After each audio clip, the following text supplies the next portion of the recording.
How do you explain when things don't go as we assume? Or better, how do you explain when others are able to achieve things that seem to defy all of the assumptions? For example, why is Apple so innovative? Year after year after year after year, they're more innovative than all their competition. And yet, they're just a computer company. They're just like everyone else. They have the same access to the same talent, the same agencies, the same consultants, the same media. Then why is it that they seem to have something different? Why is it that Martin Luther King led the civil rights movement? He wasn't the only man who suffered in a pre-civil rights America, and he certainly wasn't the only great orator of the day. Why him?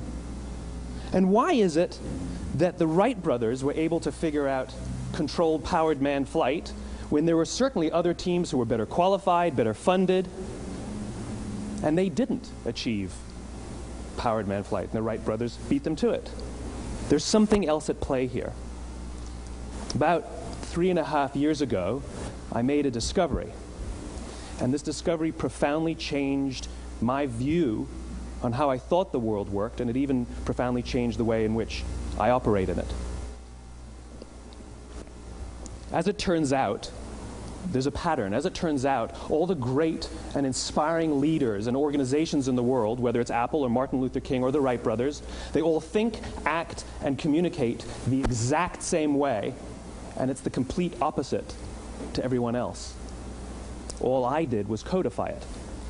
And it's probably the world's simplest idea. I call it the golden circle.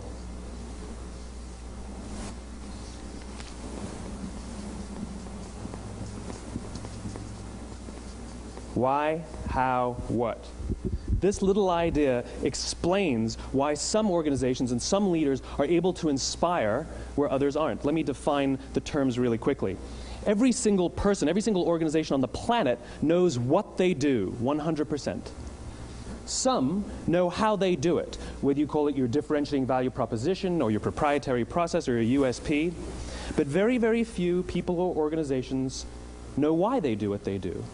And by why, I don't mean to make a profit. That's a result. It's always a result. By why, I mean what's your purpose? What's your cause? What's your belief? Why does your organization exist? Why do you get out of bed in the morning? And why should anyone care? Well, as a result, the way we think, the way we act, the way we communicate is from the outside in. It's obvious. We go from the clearest thing to the fuzziest thing. But the inspired leaders and the inspired organizations, regardless of their size, regardless of their industry, all think, act, and communicate from the inside out. Let me give you an example. I use Apple because they're easy to understand and everybody gets it. If Apple were like everyone else, a marketing message from them might sound like this. We make great computers. They're beautifully designed, simple to use, and user-friendly. Want to buy one? Meh.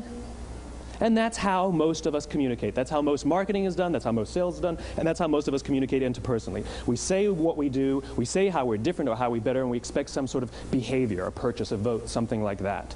Here's our new law firm. We have the best lawyers with the biggest clients. We have, we always perform for our clients, do business with us. Here's our new car. It gets great gas mileage. It has, leather seats. Buy our car. But it's uninspiring. Here's how Apple actually communicates. Everything we do, we believe in challenging the status quo. We believe in thinking differently. The way we challenge the status quo is by making our products beautifully designed, simple to use, and user-friendly. We just happen to make great computers. Want to buy one? Totally different, right? You're ready to buy a computer from me. All I did was reverse the order of the information. What it proves to us is that people don't buy what you do, people buy why you do it. People don't buy what you do, they buy why you do it.